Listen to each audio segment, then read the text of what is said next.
Allahu Ekber! Kahrolsun İsrail! Kahrolsun İsrail! Kahrolsun İsrail! Kahrolsun İsrail! Kahrolsun İsrail! İsrail! Kahrolsun İsrail! Kahrolsun İsrail! Kahrolsun İsrail!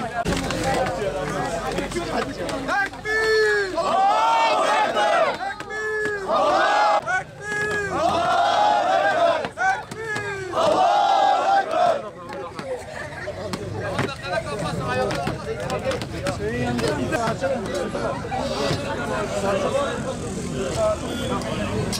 Sara abi çekin oradan Sara abi.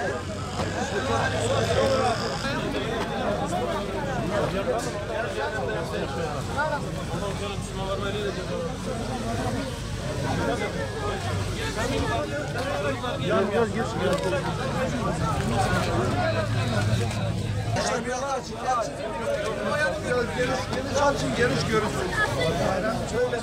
Geniş açın, geniş açın. Geniş çayın biraz.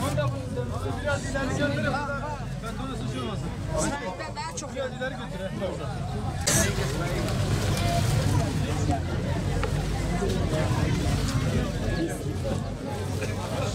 Duvara bile her yer. Dün Arafat'ta, bugün bayram. Allah-u Teala bayramı bütün Müslümanlar için hayırlara vesile kılsın.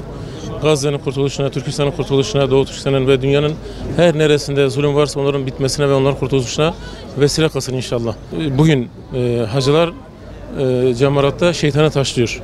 Biz de bugün yaşayan şeytan Netanyahu'yu burada taşlayarak, yani temsil olarak bir etkinlik yaptık. Allah-u Teala Netanyahu gibi zalimleri Müslümanların eliyle cezalandırsın. Yani şeytandan bir farkı yok. Bunlar şeytanın bir üst perdesi diyelim. Şeytanın daha da büyük şeytanın kuklaları. Onun için biz de bir temsil olarak onu taşladık.